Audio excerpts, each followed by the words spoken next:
Assalamualaikum warahmatullahi wabarakatuh. Suara saya tuh pakai dengaran ya?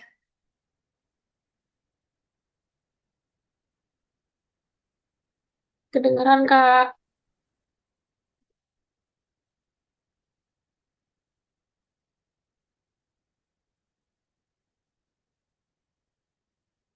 Ya, sebelum kita melakukan presentasi untuk kelompok 2 hari ini, saya berikan pengantar sedikit terlebih dahulu ya terkait materi regresi logistik benar. Jadi untuk tujuan dari regresi, baik itu regresi linear atau regresi logistik binar itu sama aja sebenarnya.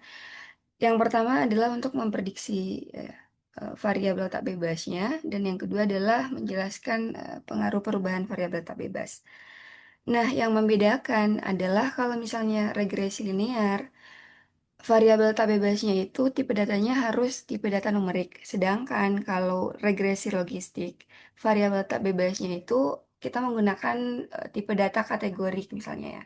Jadi, kalau misalnya contohnya status penyakit, misalnya apakah penyakitnya itu kanker atau misalnya diabetes seperti itu ya. Jadi, nilainya itu berbentuknya kategori gitu.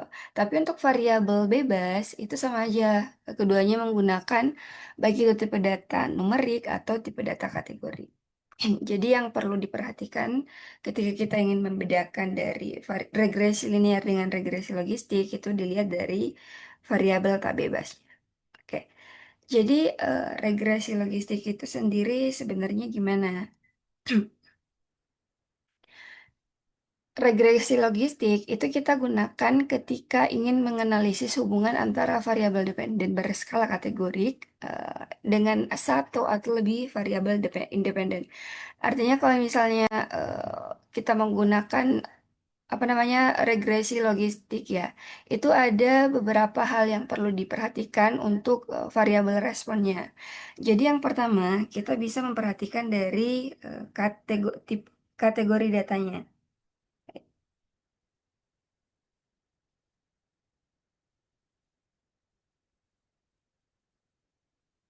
Misalnya di sini tuh kategori kalau misalnya hanya dua kategori, itu berarti tipe regresi logistiknya adalah regresi logistik binar karena hanya dua, misalnya ya atau tidak, sembuh atau sehat ya, atau sehat atau sakit juga bisa seperti itu. Nah, sedangkan kalau misalnya kita menggunakan tiga kategori atau lebih, itu masuknya ke regresi logistik nominal atau regresi logistik ordinal. Yang membedakan, kita balik lagi kalau misalnya ordinal kategorinya itu sama ya, artinya kita tidak memperhatikan urutan, sedangkan kalau misalnya kita menggunakan regresi logistik ordinal, itu nantinya kita memperhatikan dari urutan kategorinya. Namun yang menjadi fokus dari materi hari ini adalah regresi logistik binar. Oke. Nah, regresi logistik binar itu sendiri eh, sebenarnya sama ya seperti sebelumnya, kita menganalisis hubungan antara variabel dependen dikotomi atau eh, sat, lebih dari variabel dependen. Nah, yang dimaksud di sini sebenarnya seperti ini ya, kita ingin melihat terkait dari variabel data kategori yang kita gunakan itu adalah binar. Jadi ada nol atau satu gitu ya. Artinya di sini sebenarnya kita ingin melihat apakah misalnya seberapa besar peluang misalnya untuk ya sama dengan satu peluang lulus gitu ya dari untuk tipe regresi logistik benarnya. Untuk model yang digunakan, ini kita menggunakan PXI karena di sini sebenarnya yang kita hitung adalah peluang atau probability, dan peluang itu kan selalu pastinya berada dari rentang 0 sampai 1. Sehingga untuk oke, sehingga untuk model yang digunakan itu adalah Px sama dengan 1, kita menggunakan eksponensial beta 0 ya. Kalau kemarin kan untuk regresi regresi berganda itu kan nggak pakai eksponensial ya, langsung pakai beta nol plus beta x1 sampai seperti ini. Tapi kalau misalnya kita pakai regresi logistik binar, itu kita pakainya eksponensial. Nah, kenapa kita pakai seperti ini? Karena kembali lagi ya, kita ingin melihat sebenarnya peluang dari peluang misalnya seberapa besar sih peluang sehat gitu ya atau peluang berhasil ketika kita ingin melihat hubungan dari regresi logistik binarnya.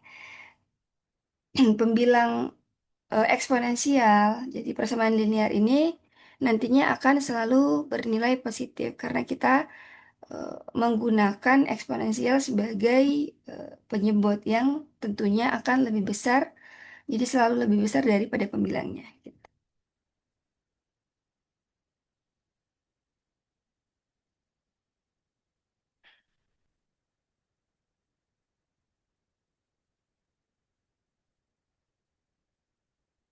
Untuk analisis regresi logistik binar, nantinya ada beberapa langkah ya yang kita gunakan. Yang pertama itu menduga model regresi logistik binarnya terlebih dahulu, kemudian melakukan uji kecocokan model. Ini kita pakainya good, goodness of fit-nya, lalu melakukan uji signifikansi secara keseluruhan ya. Kalau kemarin uji signifikansi secara keseluruhan itu kita pakainya apa ya kalau kemarin di regresi berganda untuk melihat hubungan secara bersama-sama, secara simultan ya. UJF Kak. UGF. Nah, kalau sekarang kalau kita pakai regresi logistik, itu kita tidak menggunakan uji F atau uji T, melainkan kita menggunakan uji rasio likelihood untuk melihat signifikansi secara keseluruhan. Lalu, kalau misalnya kita ingin melihat secara parsial atau secara individu, kita menggunakan uji Wald gitu. Kemudian nantinya menghitung pseudo R square dan interpretasi model.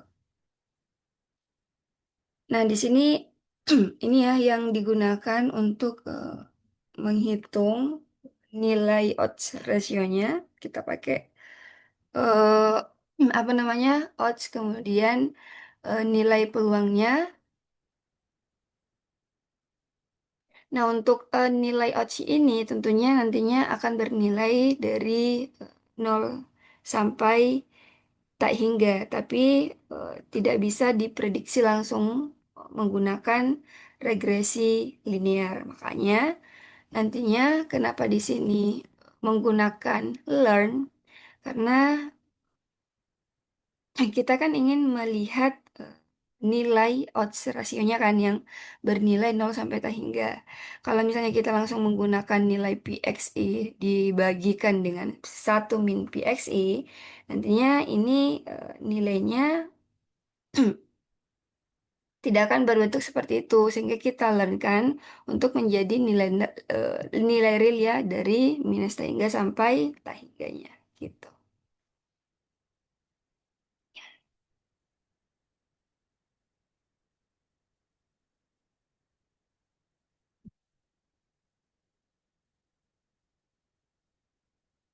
Untuk serasionya sendiri, sebenarnya di sini kalau misalnya kita sudah memiliki persamaan ya dari persamaan regresi logistik binar, jadi kita sudah menduga model ya kita peroleh misalnya di sini beta nolnya adalah min 8, kemudian beta 1 X-nya adalah misalnya 0,18889.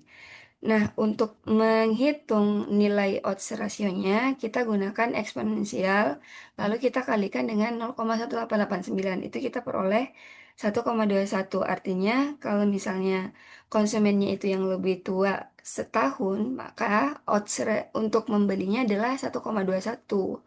Sedangkan kalau misalnya konsumen yang lebih tua setahun, itu kita bisa melihat peluang untuk membeli barang juga adalah 1,21 dibandingkan dengan yang lebih muda. Jadi yang menjadi highlight untuk regresi logistik ordinal adalah kita melihat dari peluang ketika Y sama dengan satu atau peluang ketika X sama dengan satunya. Seperti itu. Untuk uji kecocokan model, nanti kita pakainya statistik uji seperti ini ya. Jadi yang membedakan regresi berganda dengan regresi logistik itu dilihat dari untuk pengujian hipotesis sendiri yang berbeda. Kalau secara simultan kemarin menggunakan uji F, nah kalau sekarang kita pakai likelihood ya dan uji Wald untuk menguji model secara simultan, secara parsial, sorry. Oke, namun untuk di sini ada ilustrasi ya yang digunakan ketika kita ingin melakukan pengujian regresi logistik ordinal. Jadi yang kita perhatikan adalah dari variabel dependennya itu adalah variabel harus kategorik ya. Jadi ada dua kategori, satu atau nol atau satu atau dua, membeli atau tidak, sehat atau sakit seperti itu ya. Nah, di sini saya sudah buat contoh datanya. Silakan teman-teman nanti bisa lakukan di bisa cobakan ya di SPSS masing-masing.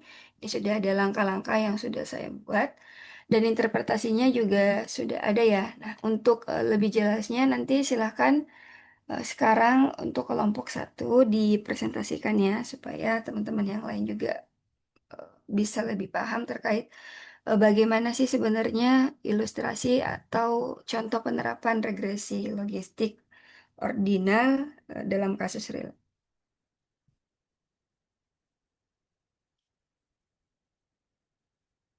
Oke, mungkin silakan ya untuk kelompok satu dipresentasikan materi kelompoknya hari ini.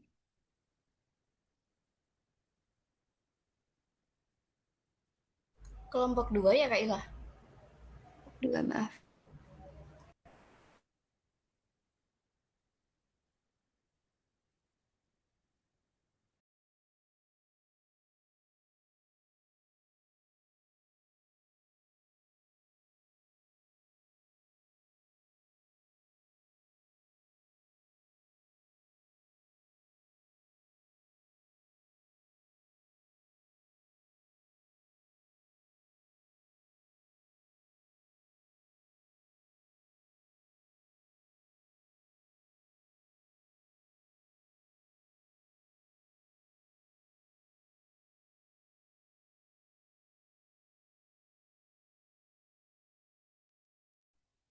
Apa sudah muncul, Kak? Oke, udah muncul ya. Jelaskan materi.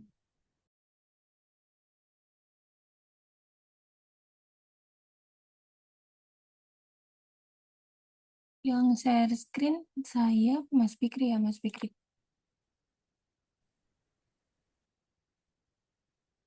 Nggak apa-apa, saya Jadi aja, Kak. double. Oh, oke, siap.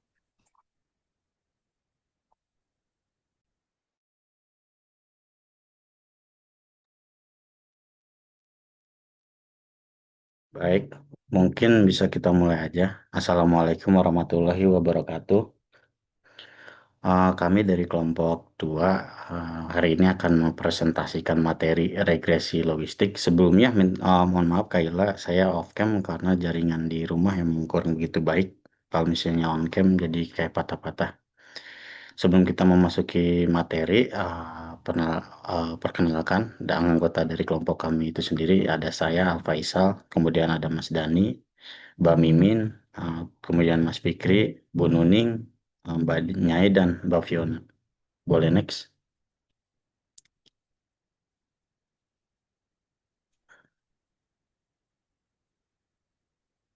Adapun outline dari materi presentasi hari ini ada 6 subjudul. Yang pertama terkait penyampaian secara umum terkait regresi logistik itu sendiri. Kemudian ada case study, dilanjut kesimpulan case study. Kemudian keempat ada review jurnal, hasil dan kesimpulan dari review jurnal, dan juga kelebihan dan kekurangan dari review jurnal.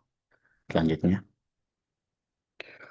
Untuk selanjutnya akan dilanjutkan oleh rekan saya, Mas Fikri, silakan. Oke. Baik, terima kasih Mas Al. Untuk pembahasan selanjutnya kita akan membahas mengenai konsep dasar dari regresi logistik. dari regresi logistik ini adalah metode statistik yang digunakan untuk memodelkan hubungan antara satu atau lebih variabel independen dengan variabel dependen. Kategori biner misalnya ini adalah 0 itu tidak, lalu 1 itu ya, dan berbeda dengan regresi linear yang memprediksi nilai kontinu. Regresi logistik memprediksikan probabilitas terjadinya suatu peristiwa. Lalu mengutip dari Hosmer dan Lemeshow tahun 2000, regresi logistik digunakan ketika tujuan penelitian adalah untuk memprediksi probabilitas suatu kejadian berdasarkan nilai prediktor tertentu. Untuk model logistik mengubah probabilitas menjadi logit, ini ada rumusnya ln P dibagi 1 per P sama dengan beta 0 ditambah beta 1 X1 ditambah beta 2 X2 sampai dengan beta K XK. Selanjutnya untuk penelitian mini riset, ini ada judul pengaruh competitiveness dan marketing performance terhadap tren usaha. Dari tujuan penelitian ini adalah untuk mengetahui pengaruh variabel competitiveness dan marketing performance terhadap tren usaha. Untuk penggunaan variabel dependent binernya 1 sama dengan naik, 0 sama dengan turun.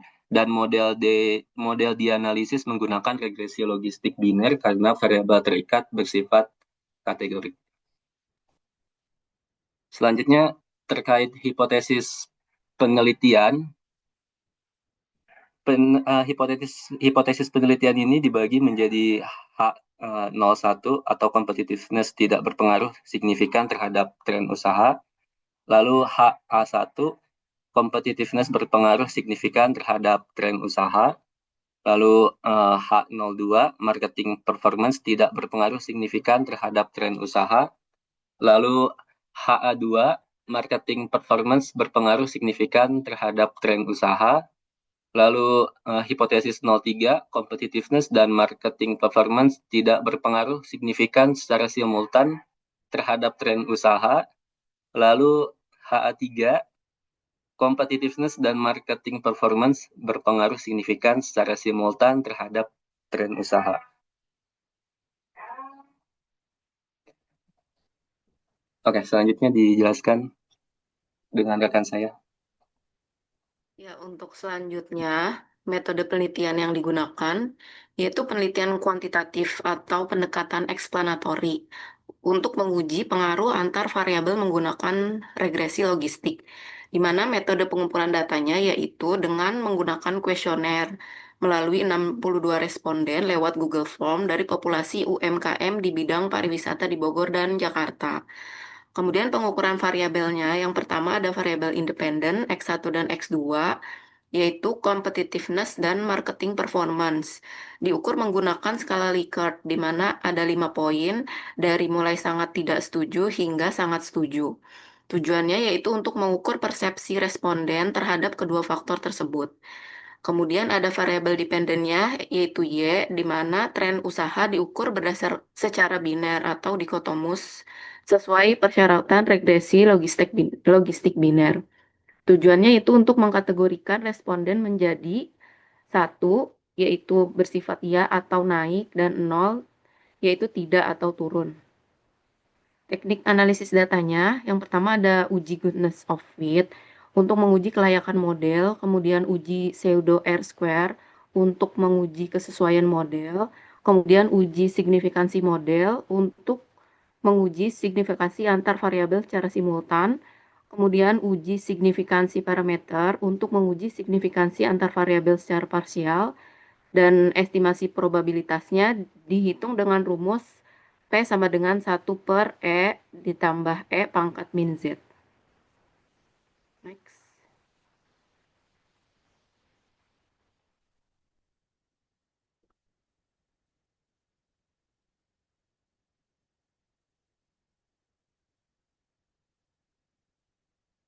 Next, Mas. Kemudian hasil penelitiannya dari pengolahan data yang dilakukan uji goodness of fit dari metode Hosmer and Lamshaw test, hasilnya menunjukkan chi-square-nya yaitu sebesar 0,337 dengan signifikansi 0,987. Nah, interpretasi dari hasil ini di mana nilai signifikansi 0,987 ini lebih dari 0,05 menunjukkan model regresi logistik ini dapat diterima dengan dan sesuai dengan data atau goodness of fit-nya sangat baik. Artinya tidak terdapat perbedaan signifikan antara nilai yang diprediksi dengan nilai aktual atau modelnya layak digunakan untuk analisis selanjutnya. Next. Kemudian untuk uji pseudo R-square yang Nagle-Kirk R-square hasilnya yaitu 0,364. Di mana hasil ini berarti variabel competitiveness dan marketing performance mampu menjelaskan 36,4% variasi kenaikan dari tren usaha yang dijelaskan. Ya, untuk selanjutnya akan dibahas oleh rekan saya. Oke, untuk next. Oke. Untuk selanjutnya adalah uji signifikansi model atau menggunakan omnibus test. Ya, dari gambar ini menunjukkan hasil chi-square di angka 19,535 dengan signifikansi 0,000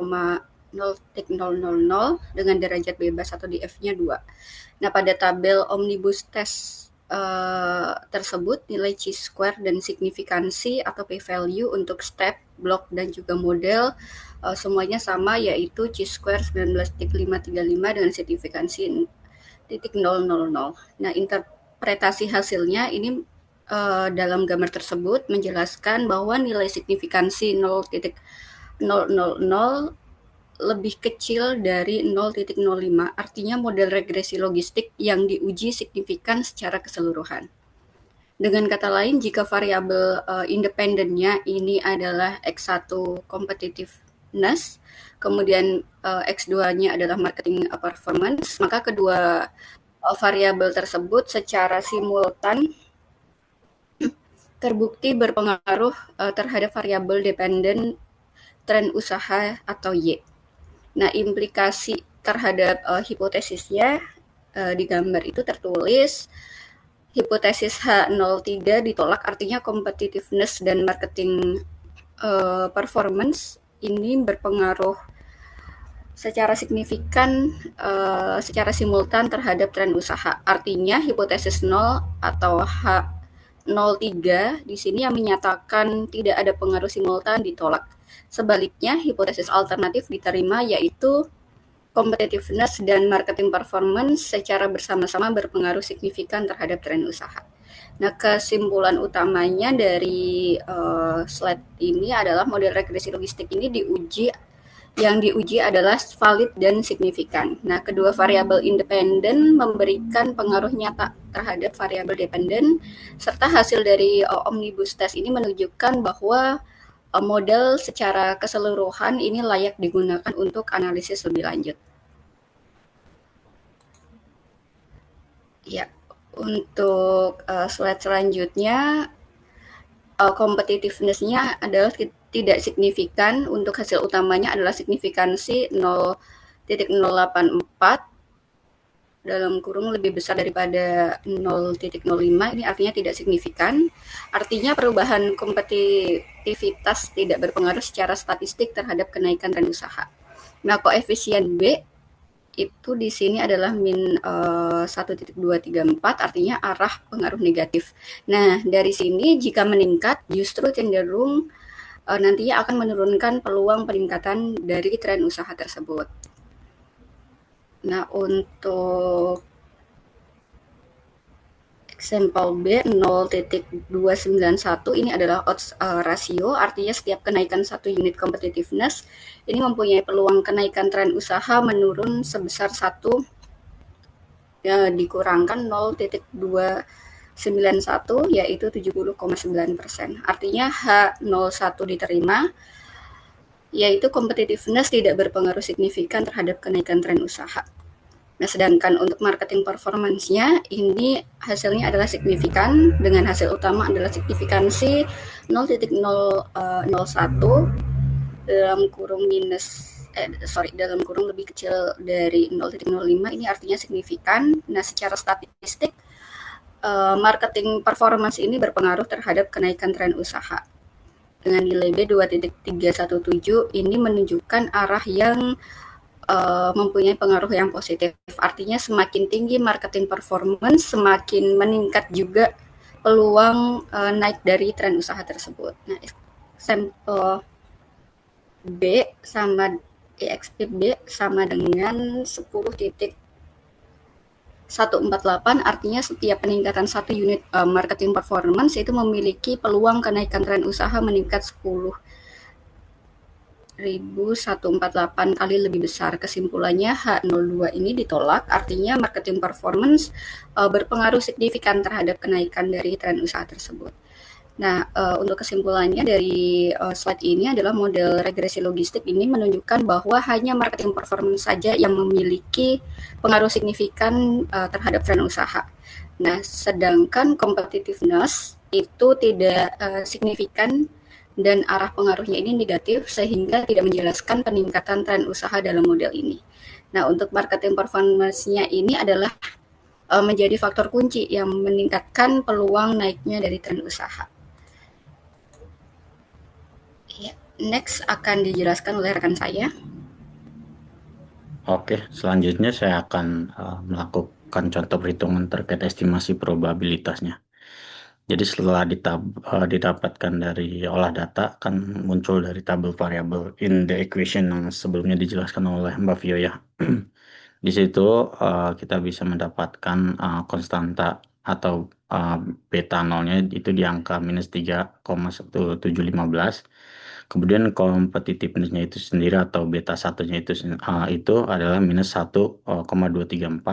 Lalu marketing performance atau beta 2-nya itu 2,317. Maka persamaan regresi logistiknya bisa kita lihat di slide, yaitu logit P, skala log odds atau logaritma dari rasio peluang meningkat versus tidak meningkat sama dengan ln dalam kurung P dikurangi 1 min P, P itu sendiri adalah probabilitas kenaikan tren usaha, yaitu Y sama dengan 1.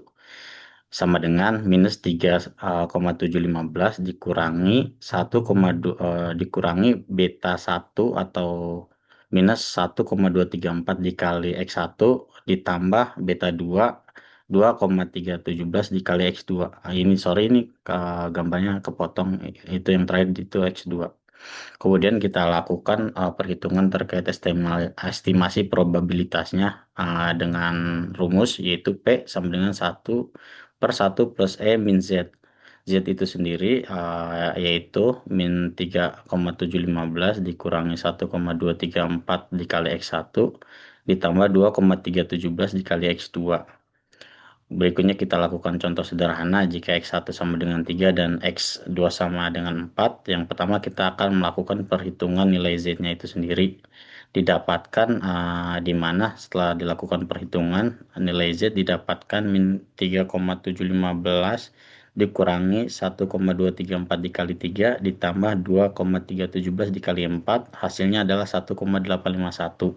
Kemudian kita lakukan hitung probabilitasnya yaitu P 1/1 plus E min Z, di mana Z-nya itu sendiri di angka 1851. Perkiraan dari E min 1851 itu sendiri adalah 0,517, di mana hasilnya itu sendiri adalah 0,864.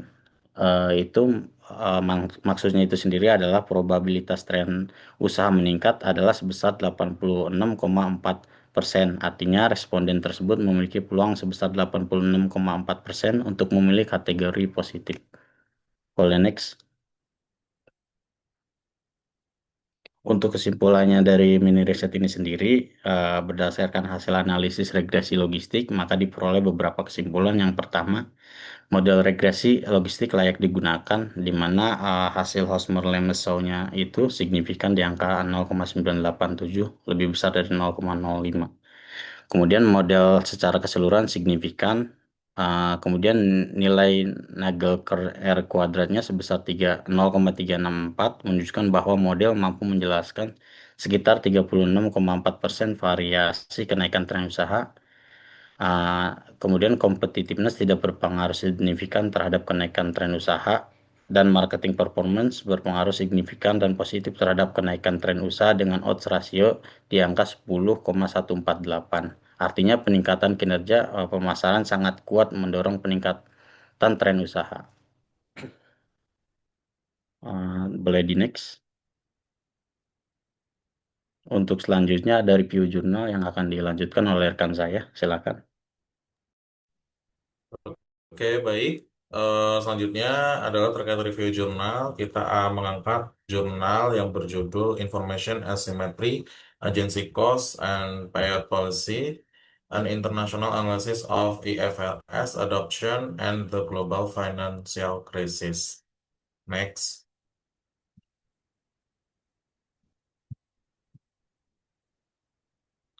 Nah, dari jurnal tersebut itu kami eh, menemukan rumusan masalah dan tujuannya, yang mana rumusan masalahnya yang pertama yaitu apakah asimetri informasi atau biaya agen atau yang biasa disebut dengan agency cost yang lebih dominan dalam menjelaskan kebijakan ke pembagian dividen perusahaan. Nah, yang kedua yaitu bagaimana adopsi IFRS atau International Financial Reporting Standard serta krisis keuangan global atau Global Finance Crisis atau GFC mempengaruhi kecenderungan perusahaan dalam pembayaran dividen. Nah, tujuannya kita akan memisahkan dan mengidentifikasikan efek asimetri informasi dan biaya agen terhadap kebijakan pembagian dividen. Yang pertama yaitu pengujian apakah adopsi wajib IFRS pada tahun 2005 yang menurunkan asimetri informasi dan GFC 2008-2009 yang menurunkan biaya agen mempengaruhi keputusan pembayaran dividen perusahaan. Nah, yang kedua yaitu memberikan bukti empiris lintas negara tentang faktor yang menentukan kebijakan dividen. Next.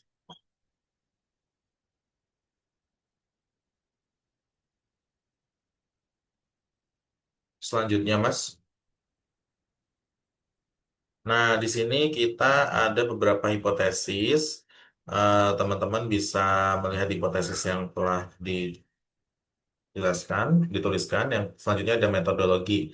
Metodologi ini di mana kita memperoleh data itu dari 35 negara yang diperoleh dari periode 2000 sampai 2010, 1111 observasi perusahaan dari tahun ke tahun.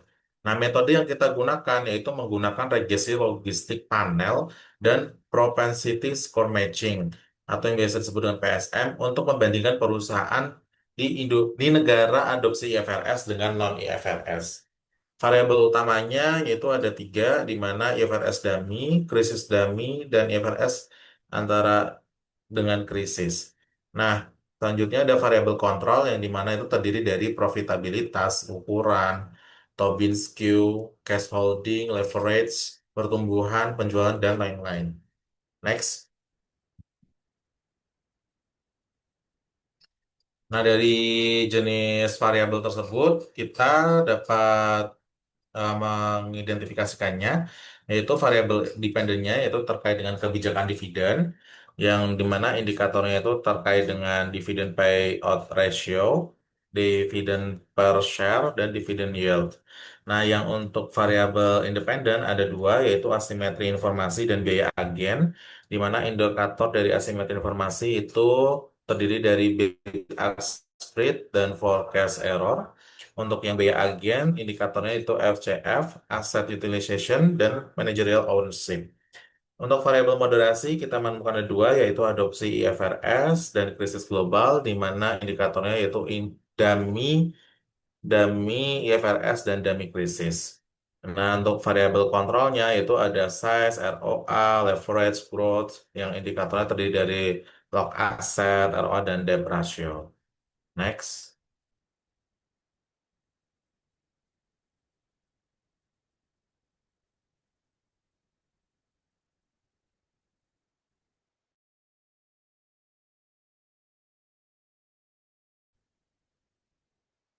Selanjutnya, Mas.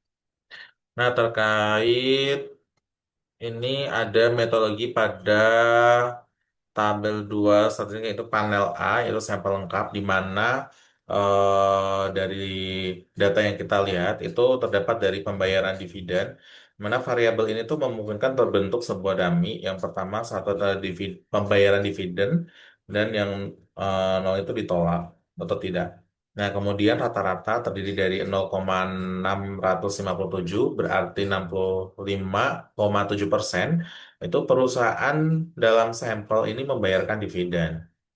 Nah, selanjutnya itu ada pertumbuhan penjualan di mana rata-rata itu 0,145 yang mengartikan bahwa rata-rata perusahaan itu mempunyai pertumbuhan penjualan sebesar 14,5% dengan minimum yaitu 67,9% dan maksimalnya yaitu sekitar 68, eh sorry sorry 4,689. Nah, itu pertumbuhan yang sangat tinggi dari beberapa perusahaan. Nah, terkait ke profitabelannya yaitu dengan rata-rata sekitar 3,7%, paling minimal itu 73% tuh ada perusahaan yang mengalami kerugian. Kemudian maksimalnya itu tingkat profitnya sebesar 36,8%. Selanjutnya,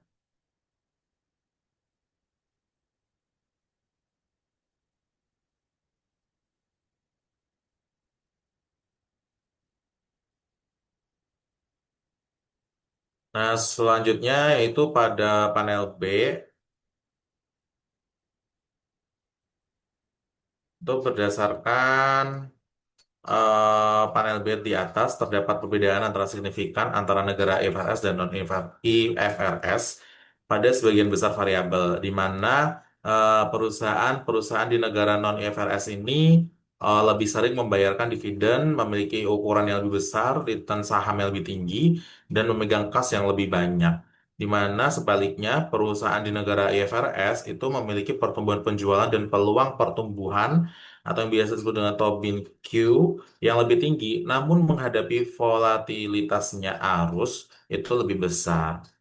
Nah, selain itu, dengan adanya perbedaan ini yang sangat signifikan pada level 1% menunjukkan perbedaan karakteristik yang kuat antara dua kelompok negara. Next. Nah, untuk selanjutnya akan dijelaskan oleh rekan saya. Bu Nuning, silakan. Baik, kami lanjutkan pada tabel panel C di samping. Di sini kita membandingkan dari beberapa negara yang menjadi sampel dan tiap-tiap negara ini ada sejumlah perusahaan yang diobservasi. Kalau kita lihat di sini memang ada misalnya di Jepang sampai 33.776 78 negara. Kemudian untuk kolom div payment di sini menerangkan terkait rata-rata pembayaran dividen negara tersebut. Kemudian ADR dummy ini adalah proporsi perusahaan yang mempunyai ADR atau American Depository Receipt yang menunjukkan persentase perusahaan negara itu yang listing di ADR di pasar AS. Kemudian untuk konteks perubahan, di sini jumlah perubahan pajak korporasi selama periode penelitian semakin besar berarti perbedaannya semakin besar pula uh, yang terjadi. Kemudian untuk IFRS ini tahunnya mereka mulai apa namanya menerapkan IFRS untuk tiap-tiap negara ini berbeda-beda. Ada kalau kita lihat ada yang non IFRS juga di dalam sampelnya. Kemudian selanjutnya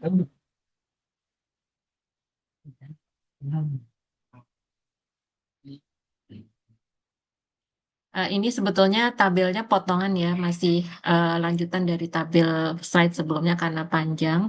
Nah, dari beberapa negara di atas, misalnya seperti Australia, Austria, Finlandia, Prancis, dan Jerman, ini telah mengadopsi IFRS sejak tahun 2005. Sedangkan yang ada tulisannya di sini juga ada beberapa negara yang belum mengadopsi. Kemudian tingkat pembayaran ini sebetulnya lebih ke penjelasan dari tabel di atas. Jadi eh, bagaimana cara membaca angka-angka di dalam tabel tersebut, misalnya untuk terkait tingkat pembayaran ataupun variabel ADR daminya yang menunjukkan tingkat internasionalisasi perusahaan. Kemudian mungkin dilanjut saja karena ini lebih ke deskripsi tabelnya.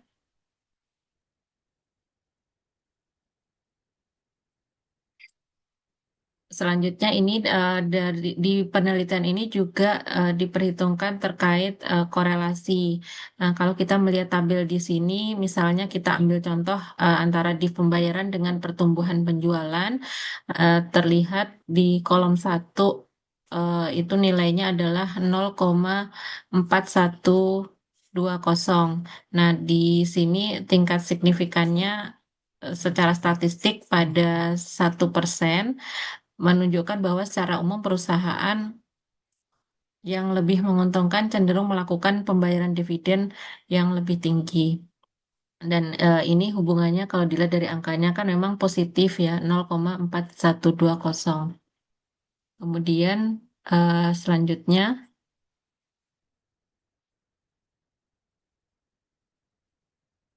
nah, dalam penelitian ini juga menghitung dampak asimetri informasi dan biaya agen sebelum dan sesudah berlakunya IFRS dan juga terjadinya krisis global. Nah, ini kalau kita lihat periode waktunya di perbandingan antara 2000 sampai dengan 2010 dan antara 2003 sampai dengan 2010.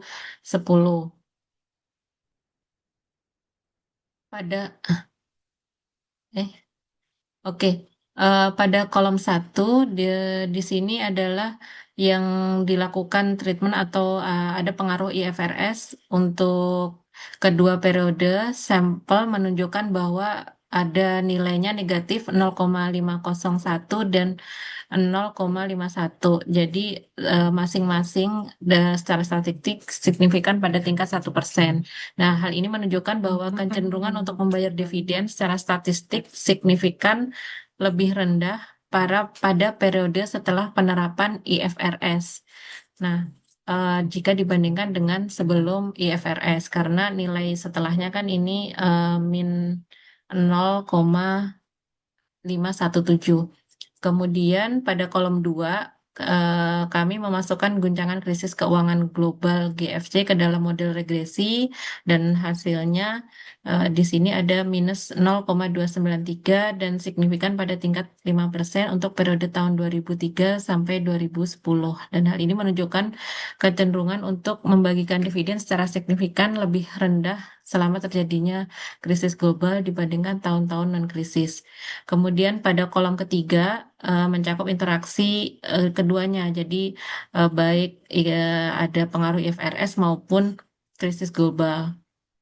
Koefisien yang diestimasi dari efek gabungan ini min 0,699 dan 0,640 untuk kedua periode tahun dan signifikan pada tingkat 1%. Selanjutnya, nah ini yang kedua ini kaitannya dengan dampak asimetri informasi dan biaya agen. Pada kolom 1 untuk IFRS dummy juga serupa untuk kedua periode sampel secara statistik signifikan pada 1%. Kemudian pada kolom 2 juga ketika kita masukkan guncangan krisis keuangan ke dalam model regresi, di sini menunjukkan kecenderungan untuk membagikan dividen secara signifikan lebih rendah selama krisis global dibandingkan dengan tahun-tahun non-krisis. Model ketiga mencakup interaksi keduanya dan hasilnya adalah koefisien yang diestimasi dari efek gabungan ini signifikan pada tingkat 1%. Mungkin selanjutnya dilanjutkan oleh Mbak Ima, silahkan. Baik, terima kasih Mbak Nuning. Selanjutnya itu panel B. Berdasarkan hasil untuk sampel keseluruhan, koefisien negatif dan signifikan dari IFRS dummy pada kolom 1, nah itu di minus 0,566. Dan di kolom 2 menunjukkan penurunan kecenderungan untuk membayar dividen oleh perusahaan-perusahaan tersebut dengan asimetri informasi yang lebih rendah. Selanjutnya, krisis dummy tidak signifikan seperti pada kolom 2, yaitu di krisis dummy itu tidak signifikan di kolom 2, dan tetapi pada kolom 3 nilainya positif dan signifikan pada tingkat 10%, yang menunjukkan kecenderungan yang lebih tinggi untuk membayar dividen selama tahun krisis dibandingkan dengan periode sebelum adopsi IFRS. Yang selanjutnya, IFRS dummy dikali krisis dummy memiliki koefisien yang negatif dan signifikan, dan ini menunjukkan bahwa bagi perusahaan yang khawatir tentang biaya agen yang tinggi kecenderungan untuk membayar dividen. Selanjutnya, Mas, next. Di tabel 6, pada bagian ini ada uji perubahan dalam kecenderungan untuk membagikan dividen selama krisis keuangan global. Dan di sini juga ada sampel hanya terdiri dari perusahaan yang tidak termasuk dalam sampel perusahaan yang peduli terhadap asimetri informasi atau biaya agen. Selanjutnya ada efek IFRS itu sendiri, di mana efeknya itu kecil pada sampel penuh dan hilang pada sampel yang disesuaikan.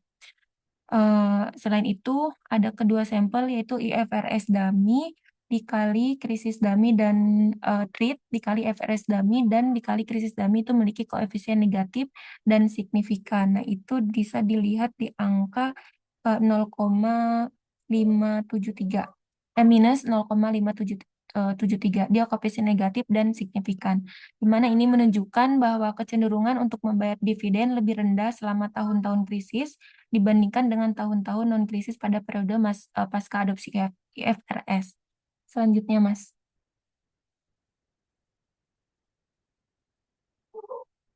Selanjutnya di tabel 7, di sini hasilnya menggunakan sampel yang dipasangkan untuk 2 periode selama periode 2003 sampai 2000 sampai 2010 dan 2003 sampai 2010, di mana koefisien yang diestimasikan untuk treat positif dan signifikan.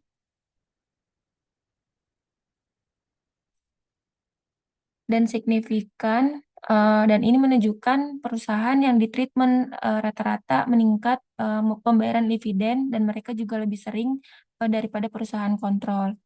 Tetapi tidak mengamati efek signifikan dari pengurangan asimetri informasi karena efisien treat dikali IFRS itu tidak signifikan.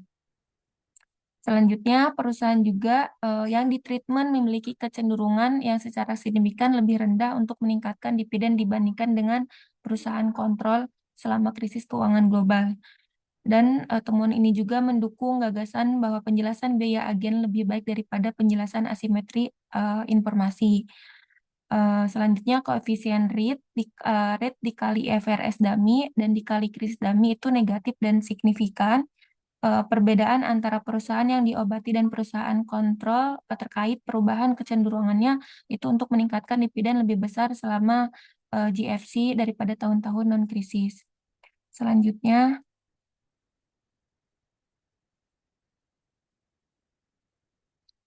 hasil dan kesimpulan dari jurnal ini, yang pertama, hasilnya adopsi IFRS menurunkan kecenderungan membayar dividen secara signifikan. Jadi H1A-nya itu mendukung hipotesis di H1A. Dan GFC juga menurunkan kecenderungan membayar dividen, dan ini mendukung di H1B. Interaksi IFRS dikali GFC menghasilkan penurunan tambahan yang signifikan mendukung H2B, dan perusahaan dengan biaya agen tinggi menunjukkan penurunan dividen paling kuat. Kesimpulannya, penurunan kecenderungan pembayaran dividen terutama disebabkan oleh penurunan biaya agen akibat adopsi IFRS dan GFC, bukan karena efek langsung dari asimetri informasi. Dan agensi cost theory lebih kuat dibanding information asymmetry theory dalam menjelaskan kebijakan dividen internasional. Selanjutnya, kelebihan dan kekurangan. Kelebihannya di sini menggunakan dua guncangan internal yaitu IFRS dan GFC, di mana ini untuk membedakan efek asimetri informasi dan biaya agen. Sampel juga besar lintasannya itu 35 negara, dan metodologinya juga menggunakan metodologi robust, PSM dan regresi logistik funnel. dan kelebihan yang juga memberikan kontribusi teoritis baru bagi literatur kebijakan dividen global, serta sampel juga tidak termasuk perusahaan keuangan dan utilitas karena keputusan tergantung regulasi pemerintah sehingga tidak mencerminkan dinamika pasar bebas. Adapun kekurangannya, efektivitas adopsi IFRS itu dampak krisis keuangan, regulasi nasional, kondisi pasar modal, dan aspek tata kelola mungkin sangat berbeda antara negara sehingga hasilnya mungkin tertarik oleh heterogenitas yang kuat dan sulit dialihkan ke konteks spesifik. Lalu adanya perubahan kondisi pasar atau regulasi antar negara dan antar waktu bisa mempengaruhi hasil, tetapi belum tentu sepenuhnya diakomodasi dalam model penelitian. Mungkin cukup sekian presentasi dari kelompok 2. Ucapkan terima kasih. Lanjut tanya jawab atau gimana Kak Ila? Oke, baik. Terima kasih banyak ya kelompok 2. Presentasinya bagus ya. Disampaikan terkait dari materi, kemudian studi kasus, dan beda jurnal. Nah, sekarang mungkin kita buka ya ke sesi pertanyaan. Silakan kelompok 1 maupun kelompok 3 memberikan pertanyaan ke kelompok 2. Baik, silakan kelompok 1 dan 3 yang mau bertanya, mau disampaikan langsung atau mau di chat, di kolom chat juga nggak apa-apa. Silakan.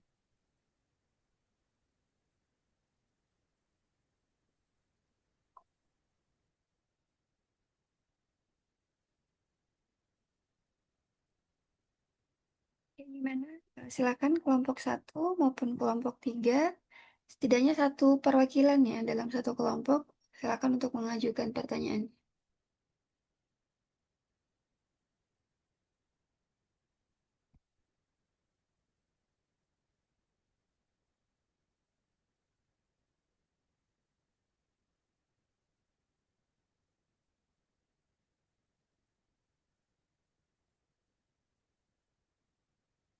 Gimana, Pak? Nggak ada ya? Atau saya tunjuk aja kalau gitu?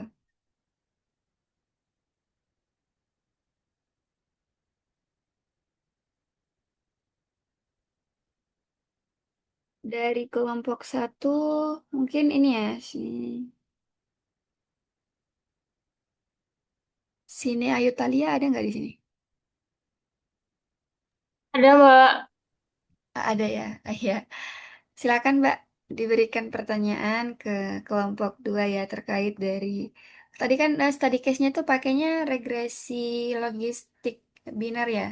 Terus yang di beda jurnalnya pakainya regresi panel, logistik panel. Nah, silakan Mbak, kira-kira mungkin ada yang ditanyakan dari hasil paparan dari kelompok 2. Oke, Mbak, bentar ya, Mbak. Oke.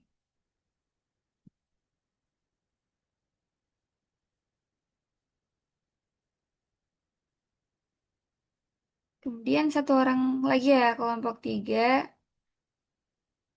Silakan dibuat pertanyaannya untuk kelompok 1, kelompok 2.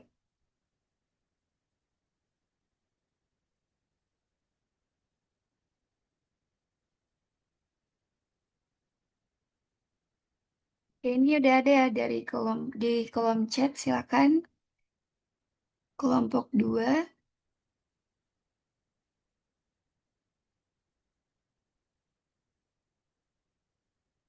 Oh ya, dari pertanyaan kelompok 1 ini untuk pertanyaannya itu di study case atau untuk keduanya, Mbak?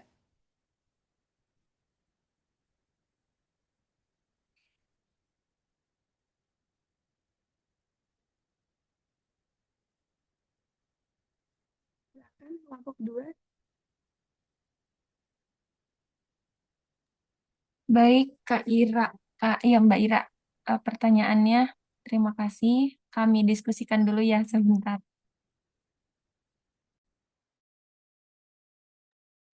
Oke, sambil diskusi silakan kelompok 3 ya, memberikan minimal satu pertanyaan ke kelompok 2.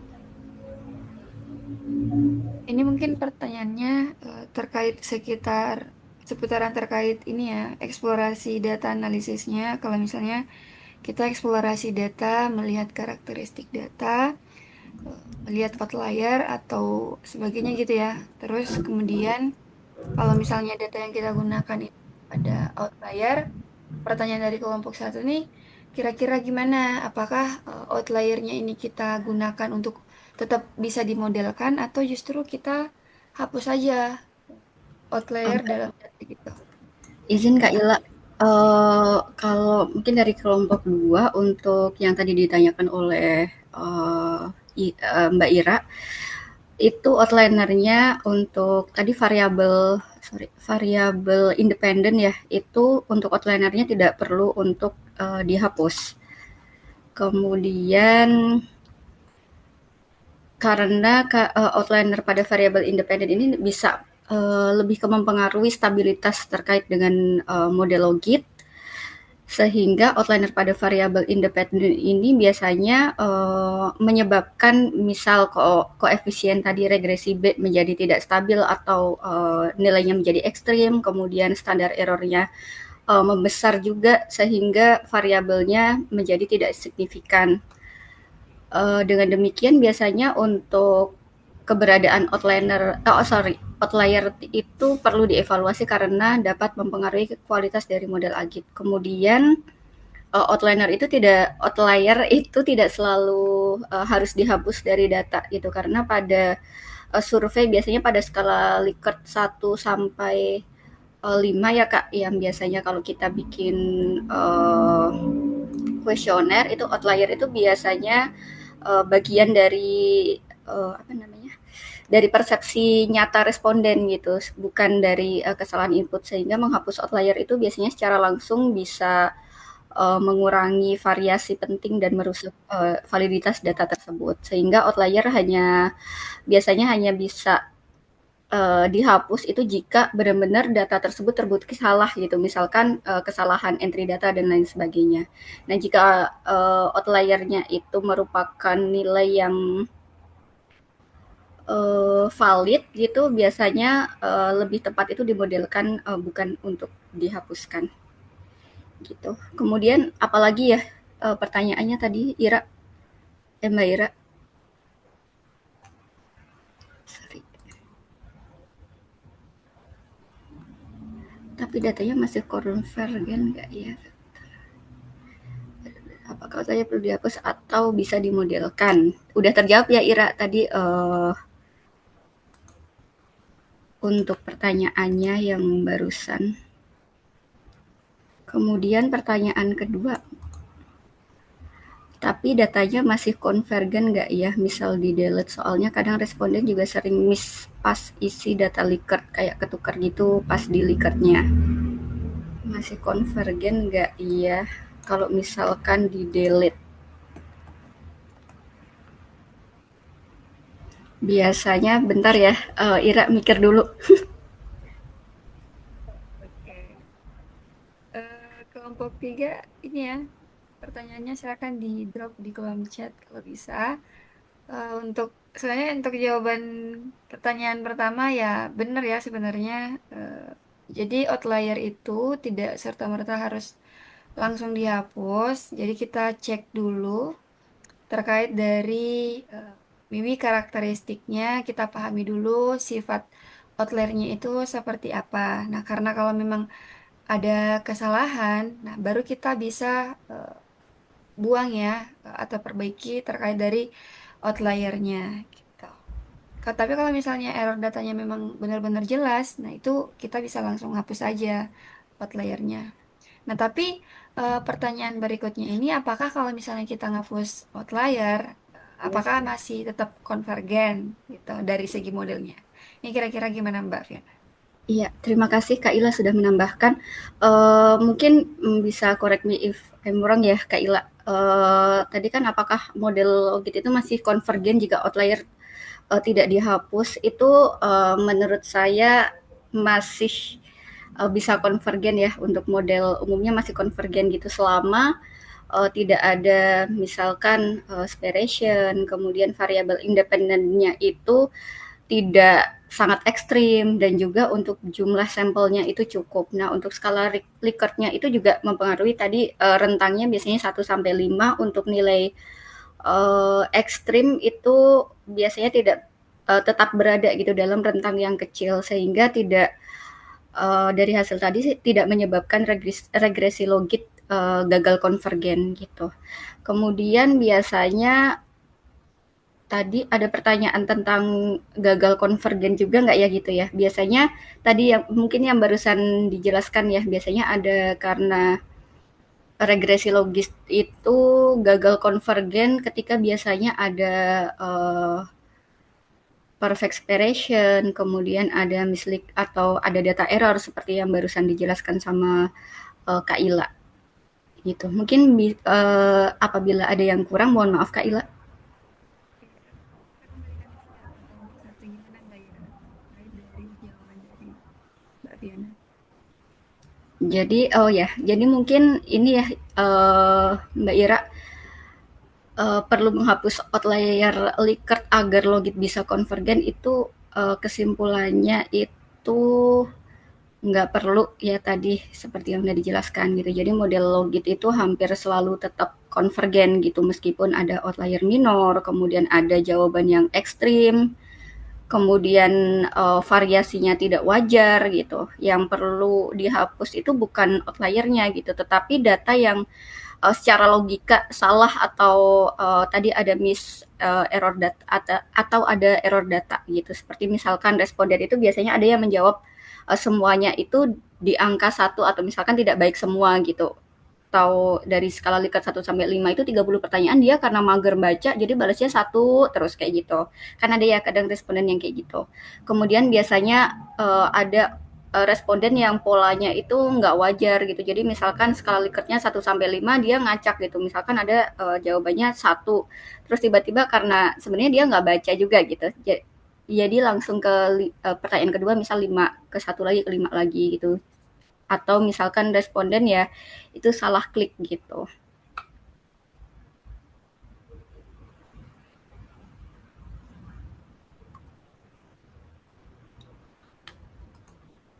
Apakah Oke. sudah oke sama-sama Mbak Ira. Mungkin dari kelompok 2 cukup Kak Ila. Apabila Kak Ila mungkin akan menambahkan apabila tadi jawaban dari kami masih kurang Kak Ila. Oke, saya rasa jawabannya sudah sangat jelas ya. Jadi terkait apa namanya outlier, apakah bisa ngaruh gitu ya kalau misalnya kita nggak hapus, apakah ngaruh terhadap kekonvergenan. Nah, dari segi model sebenarnya outlier itu tidak langsung berpengaruh terhadap kekonvergenan ya. Jadi dia itu ini apa sih namanya? Kita tidak menghapus outlier, bukan berarti modelnya itu langsung gagal konvergen, tapi penyebab dari outlier biasanya kan dari segi model, prediksi probabilitasnya nanti nggak stabil. Kemudian standar errornya pasti bakal tinggi ya, membengkak ya gitu. Nah, sehingga jadi kalau misalnya ada outlier itu bukan berpengaruh terhadap kekonvergenan, tapi lebih kepada sebenarnya hasilnya sih masuk akal apa enggak gitu. Tapi tadi sudah apa dijawab ya secara jelas oleh Mbak Fiona. Jadi saya rasa sudah jawabannya sudah cukup benar. Gimana kelompok 3 silakan.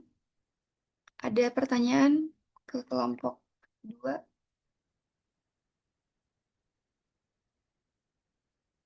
Satu lagi ya. Saya izin bertanya Oke. buat kelompok 1 yang dari eh, ini mini risetnya yang pengaruh competitiveness dan marketing performance terhadap tren usaha. Itu kalau boleh tahu ada berapa indikator yang digunakan? Soalnya ini nilai R square-nya masih di angka 36% ya. Jadi masih di bawah 50%. Jadi belum apakah dengan nilai yang masih nilai R square yang masih belum bisa menjelaskan itu kira-kira ada variabel lain apa yang bisa menjelaskan mini riset ini lebih jelas gitu loh antar variabelnya. Ya, oke baik. Terima kasih ya, Mas. Deluvi dari kelompok satu. Ini ya sebenarnya juga menjadi salah satu pertanyaan saya ya, karena R-square-nya tuh agak rendah di bawah 0,5 ya dari study case-nya. Jadi pertanyaan tuh kira-kira variabel apa sih sebenarnya yang kiranya masih belum dimasukkan gitu ya. Mungkin karena kan ini cuman pakai dua variabel aja ya, X1 X2-nya. Tadi selain kuantitatif apa ya Pak, intinya cuma dua variabel ya yang digunakan. Nah, itu kira-kira gimana Mbak Fiona dari kelompok? Kakak, punten saya kelompok 3, Kak. Oh, kelompok tiga, maaf. Oke. Iya. Silakan. Izin kami berdiskusi terlebih dahulu ya Kak Ilra dan Mas Adi. Ya, baik.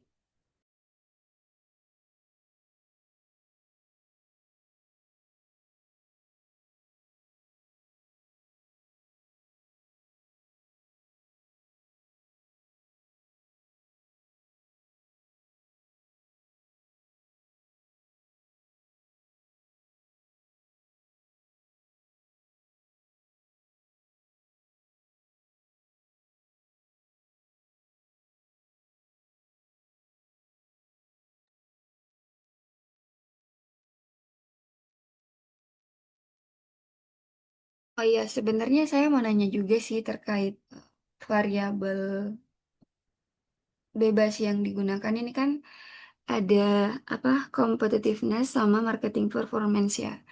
Ini kira-kira apa sih pertimbangan dari kelompok 2 menggunakan kedua variabel ini? Dan mungkin misalnya ada penelitian sebelumnya ya yang nggak cuma pakai dua variabel ini untuk melakukan prediksi atau melihat hubungan kepada tren usahanya gitu, Mbak.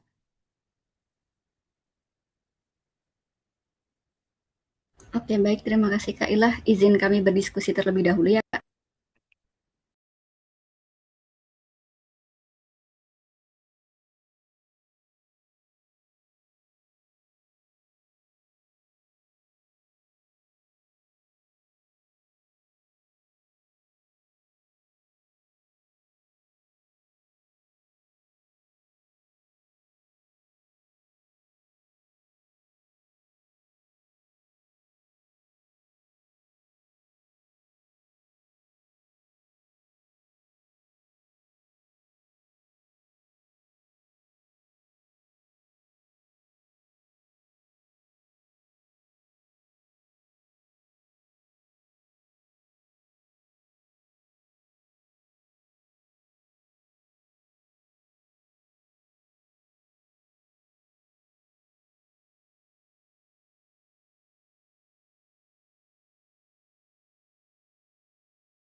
Mungkin izin menjawab ya pertanyaan Mas Ade. Tadi pertanyaannya terkait dengan jika R square 0,3 sisanya 70% dijelaskan oleh variabel apa ya. Jadi untuk mendapatkan R square kurang lebih 0,3 tadi itu artinya model itu mampu menjelaskan 30% dari apa ya bahasanya dari variasi perubahan dari tren usaha itu naik atau turun. Nah, sisanya 70% itu dipengaruhi oleh variabel lain di luar model gitu. Jadi dengan melihat konteks dari penelitian kami terkait dengan UMKM itu variabel lain yang paling mungkin menjelaskan 70% itu adalah dari ada beberapa variabel ya, misal dari faktor internal dan juga dari faktor pemasaran lain dan juga eksternal gitu. Misalkan kalau faktor variabel untuk internalnya itu kita bisa lihat dari inovasi produknya apa, kemudian juga dari ownernya, kemudian kalau dari pemasarannya kita dari pemasaran itu kita bisa lihat dari di luar marketing performance itu kita bisa lihat juga terkait dengan digital marketing capability-nya, kemudian juga dari brand image, kemudian kalau dari eksternalnya kita bisa melihat dari persaingan lokal dan lain sebagainya gitu. Kalau untuk faktor dari konsumennya karena kita terkait dengan UMKM itu uh, bentar. Kalau itu kita bisa lihat dari terkait dengan perubahan perilaku dari pelanggan seperti itu. Nah, tadi ada pertanyaan juga terkait dengan kenapa marketing performance itu berpengaruh signifikan ya, Mas Ade. Tapi tadi kita menjelaskan R2-nya itu tetap 0,30 gitu karena dari marketing performance itu menurut kami itu sudah kuat gitu sebagai prediktor langsung gitu dari tren usaha yang sedang kita teliti gitu, tapi bukan satu-satunya faktor juga gitu untuk sebagai penentu kelangsungan atau kenaikan laba dan lain sebagainya dari usaha UMKM gitu. UMKM yang kita teliti tersebut di Jakarta dan juga Bogor gitu. Nah, biasanya UMKM itu pada umumnya dari beberapa mungkin wawancara yang kita temui itu sangat dipengaruhi gitu oleh faktor atau kondisi eksternal, kemudian juga sensitif juga terhadap modal dan juga tergantung dari faktor musiman gitu. Karena UMKM itu kan biasanya laris kalau pas hari libur atau cuacanya nggak musim hujan atau misalkan ada event-event tertentu gitu. Sehingga menurut kami wajar gitu jika R2-nya tidak terlalu tinggi gitu. Malah justru R2-nya 0,30 itu menurut kami uh, cukup bagus gitu untuk penelitian terkait dengan UMKM kita ini terkait dengan regresi logik gitu.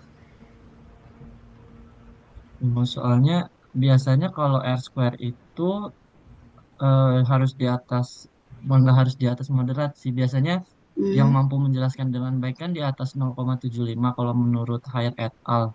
Jadi ini kan 0,3, berarti hampir di bawah lemah untuk menjelaskan variabel X pengaruhnya terhadap variabel Y yang mampu menggambarkannya. Itu, Kak. hmm, mungkin dari rekan-rekan ada yang mau menambahkan? Ini variabelnya itu kan competitiveness dan Hmm, marketing performance ya Kak. hmm, Terhadap betul. variabel Y-nya itu tren usaha. Nah, berarti kan variabel X-nya itu mampu menjelaskan pengaruhnya itu eh, mampu menjelaskannya itu 0,3 atau 30% dan 70% itu dijelaskan sama variabel lain. Iya, dari variasi tren usaha dijelaskan oleh variabel lainnya. Misalkan kayak tadi Hmm. modal, kemudian digital marketing juga, kemudian kompetitor, kondisi ekonomi, kemudian ada perubahan perilaku konsumen juga gitu. Oh gitu. Oke Kak. Oke, mohon maaf ya Mas Adi dan Kak Ila apabila memang data kami mungkin masih belum cukup kuat dan lain sebagainya, mungkin akan menjadi pembaruan dan koreksi untuk kelompok kami. Kemudian dari rekan-rekan sekalian, dari rekan-rekan kelompok 2 apakah ada yang mau menambahkan?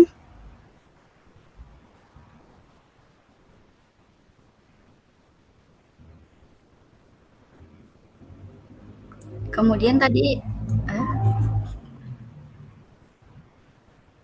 kemudian tadi pertanyaan dari Kak Ila terkait dengan marketing performance dan marketing performance apa pertimbangannya mengambil dari variabel competitiveness dan marketing performance apa pertimbangannya mengambil penelitian tersebut ya Kak Ila kurang lebihnya. Ya, betul, Mbak. Soalnya kan mungkin apa dari tren usaha itu kan biasanya nggak cuman itu ya yang jadi faktor buat melihat pengaruhnya. Nah, mungkin dari kelompok gue sendiri, apa sih pertimbangannya mengambil dari kedua variabel tadi yang kompetitif sama marketing performance gitu, Mbak? Ya, kenapa nggak mungkin nggak nambahin jadi tiga variabel gitu ya? Atau tapi kenapa di sini makanya cuma dua gitu loh? Nah, sehingga mungkin ini nih yang berpengaruh terhadap model, sehingga sebenarnya modelnya itu bukan berarti R-square-nya jelek ya, tapi memang rendah karena mungkin ada ini ya terlalu kompleks ya terkait dari tren usaha itu. Jadi bukan hanya dua gitu yang menjadi pengaruh dari tren usaha ini, tapi yang menjadi pertimbangan kelompok dua hanya mengambil dua variabel yang menjadi faktor itu gimana kira-kira, Mbak? Oke, terima kasih Kak Ila. Sebenarnya ini adalah data mini riset kami yang pernah kami teliti ya Kak. Jadi kenapa kita memilih competitiveness dan marketing performance itu karena memang menurut kami ini relevan gitu dengan dinamika UMKM dan juga tren usaha saat ini. Uh, Saat ini kan memang hal yang paling pokok dalam beberapa tren usaha yang memang kita waktu itu teliti itu memang terkait dengan marketing performance ya Kak, atau bagaimana marketingnya, bagaimana digital marketingnya dan lain sebagainya. Kemudian juga uh, cocok menurut kami ini juga cocok juga untuk menggunakan model regresi logistik. Kemudian juga ada gap dari penelitian sebelumnya juga terkait dengan competitiveness dan juga marketing performance yang kita ambil ini. Dan juga selain itu mungkin manfaatnya juga memberikan manfaat praktis juga Kak Ila bagi beberapa pelaku usaha UMKM gitu. Jadi mungkin dari kelompok 2 ada yang mau menambahkan?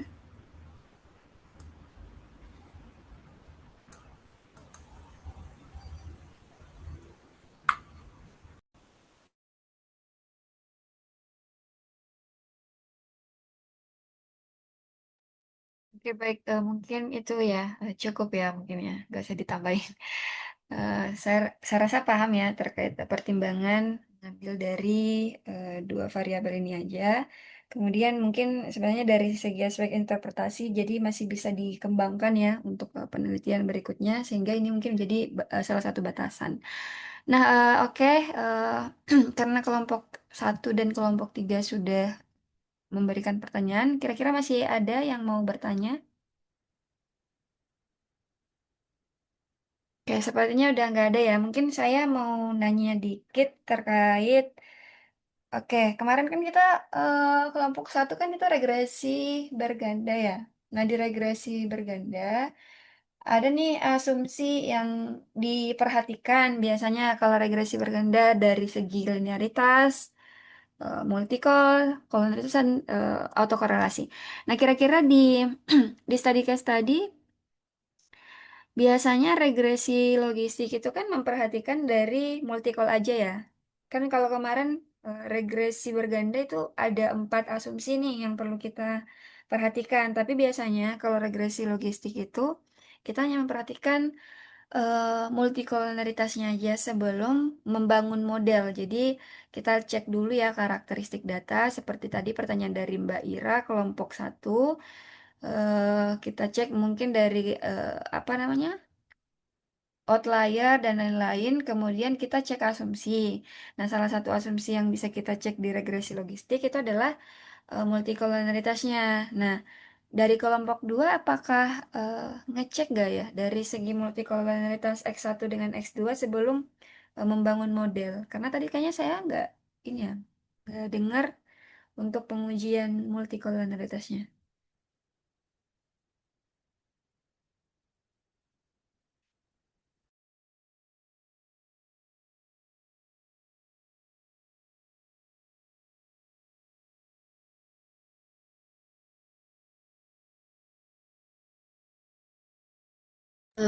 Izin Kak Ila, sepertinya mohon maaf kita terskip ya untuk multikolinearitasnya gitu. Jadi kita tidak menampilkan terkait dengan variance inflation factornya, kemudian kita tidak menampilkan metric collinearity dari diagnostiknya, kemudian kita juga tidak menampilkan terkait dengan tolerance gitu. Jadi di PPT kami memang hanya tadi ya kita menjelaskan terkait dengan omnibus test, kemudian EXPB, kemudian model summary R2-nya, kemudian variabel in the equation-nya sih Kak Ila. Oke, baik ya. Jadi mungkin terskip ya, mungkin lupa ya terkait pengujian asumsi untuk multicolnya. Nah, ini siapa tahu berpengaruh gitu terhadap R-square-nya kalau misalnya tinggi nih nilai VIF-nya. Tapi mungkin nanti bisa dicek lagi ya gitu ya. Kalau misalnya ada waktu luang dan memang agak penasaran terkait multicolnya. Oke, hmm, apa ya terkait mungkin terakhir kali ya dari segi tadi secara simultan itu berpengaruh, dua-duanya berpengaruh ya Mbak ya. Tapi secara parsial kalau kita lihat competitiveness itu pengaruhnya negatif dan tidak signifikan. Nah, dari segi interpretasi ini kira-kira kenapa ya kayak gini Mbak? Malah competitiveness ini nggak signifikan gitu untuk menurunkan.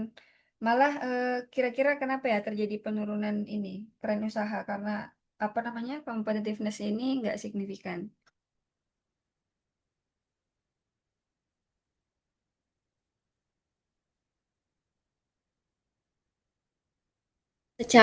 Maaf Kak Ila, secara intinya secara parsial itu negatif gitu ya Kak Ila. Tadi kan simultannya kita dari hasil omnibus test itu kan signifikan ya Kak, keduanya Ya, berpengaruh. Kemudian secara parsialnya nggak berpengaruh. competitiveness-nya itu negatif gitu ya Kak Ila. Iya, tapi Eh, berpengaruh apa enggak Mbak? eh, Kita secara competitiveness itu negatif sih Kak Ila. Jadi competitiveness B itu kan -1,234, signifikansi 0,084 ya Kak. Kemudian marketing performance-nya kan plus 2,317, signifikansinya 0,001 gitu. Jadi kompetitifnya memang negatif. Nah, untuk marketing performance-nya itu justru yang signifikan gitu atau positif gitu sih Kak. Mungkin karena penyebab dari competitiveness negatif secara parsial itu karena apa ya? Mungkin competitiveness itu tidak punya kontribusi yang terlalu besar ya Kak ketika marketing performance itu diuji gitu. Bisa jadi karena kompetitivitasnya itu tinggi karena tidak otomatis menaikkan tren usaha dari UMKM tersebut gitu. Sehingga pelaku UMKM itu juga merasa bahwa mereka itu kompetitif, tetapi realitanya penjualan atau hasil labanya itu tidak naik gitu. Nah, kemudian juga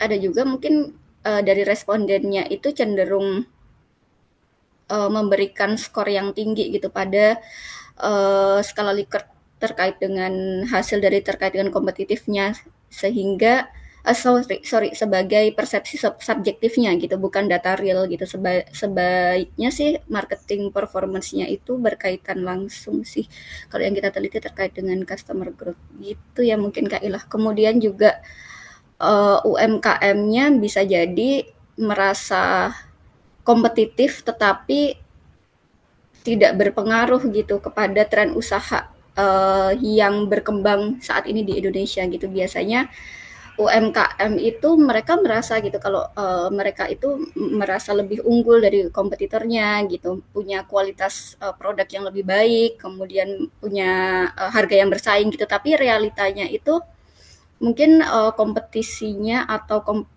terkait dengan kompetisi itu mereka bukan satu-satunya terkait dengan penentu penjualan gitu sehingga bisa jadi secara parsial competitiveness itu tidak mampu menjelaskan perubahan tren usaha karena UMKM-nya itu bisa saja kompetitif tadi yang saya jelaskan tetapi tidak pandai untuk memasarkan produk mereka gitu.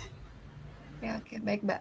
Saya rasa ini sangat cukup jelas ya. Saya juga paham terkait penjelasan dari Mbak Fiona.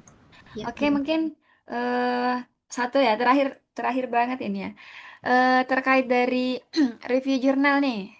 Tadi kan study case-nya pakai regresi logistik biner, sedangkan em, apa namanya jurnalnya itu pakainya regresi panel.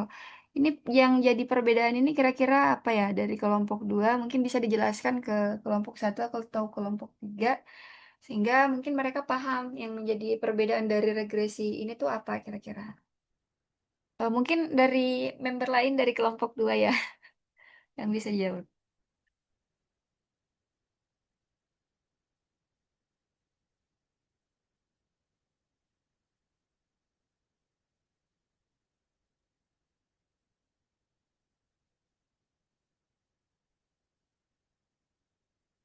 Soalnya mungkin teman-teman lain tuh masih kurang paham ya.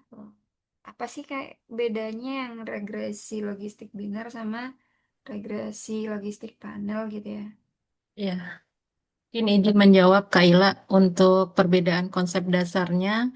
Regresi logistik biner ini digunakan ketika data berbentuk cross section dan variabel dependennya biner gitu ya 0 dan 1. Sementara kalau regresi logistik panel ini menggunakan data panel individu diamati berulang pada beberapa waktu dan variabel dependennya sih sama masih biner juga.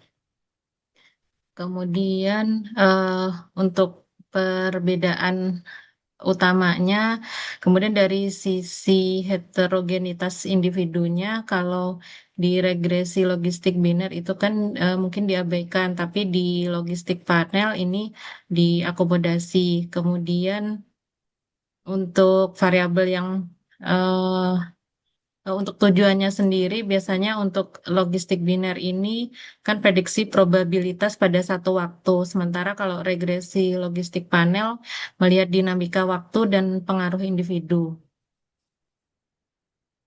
Mungkin itu Kaila yang bisa kami jelaskan. Mungkin dari teman-teman yang lain bisa menambahkan.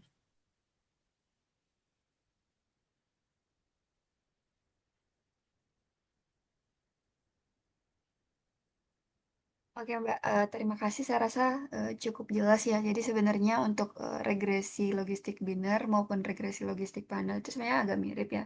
Cuman yang membedakan itu dari segi struktur datanya. Kalau biner ya pakai cross section, tapi kalau panel ya data menggunakan data panel. Kemudian tapi untuk segi variabel ianya itu bagaimana ya tetap sama ya pakai biner ya 0 atau 1 gitu ya. Ya atau tidak. Lalu tapi kalau misalnya di logistik binar itu tidak memperhatikan dari efek lain gitu. Karena kan tadi di jurnal itu ada 2 efek ya Mbak ya yang dimasukkan. Nah, salah satunya adalah IFRS dengan 1 ya tadi itu apa ya. Nah, tapi yang menjadi yang perlu kita highlight dari Krisis eh, global, Kak. ya, ya itu.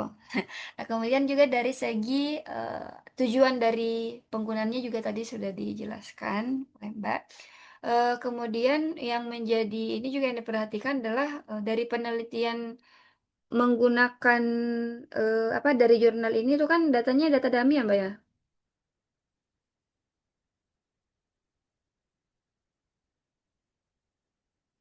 Pengaruhnya itu pakainya data dummy ya Mbak.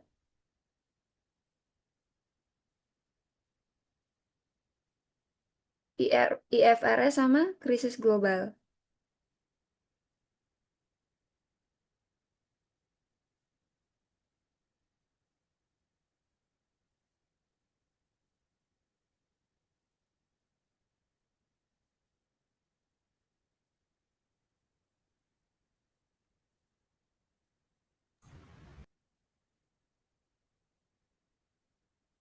Gimana? Sepertinya iya ya.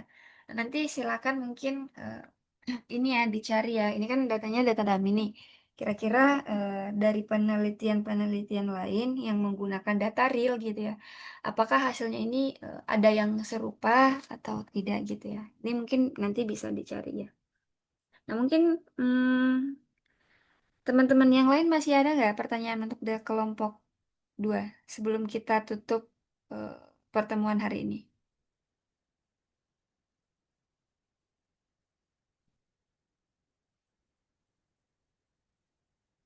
Gimana kelompok lain? Sepertinya udah nggak ada ya. Sudah enggak, Kak? Oke, baik. Semuanya udah clear ya? Insya Allah clear Kaila. Oke, baik. Terima kasih ya dari kelompok 2 terkait materi presentasinya hari ini sudah sangat bagus dijelaskan terkait em, study case, kemudian beda jurnal ya, dan jurnal yang dipilih juga bagus ya. Kemudian karena kita sudah melakukan diskusi bersama-sama ya, semoga harapannya ini bisa meningkatkan pengetahuan teman-teman lainnya terkait dari materi regresi logistik ya. Nah, kemudian juga tadi ini ada apa disinggung ya, makasih sama-sama. eh Apa namanya disinggung terkait regresi logistik panel. Oke, mungkin eh, saya rasa sudah cukup ya presentasi hari ini. Terima kasih kelompok 2. Terima Kalau misalnya kasih. sudah tidak ada lagi, mungkin kita cukupkan untuk pertemuan hari ini. Sekian, wassalamualaikum warahmatullahi wabarakatuh. Waalaikumsalam warahmatullahi wabarakatuh. Sehat-sehat Kak Ila. Ya, saya end ya. Oke.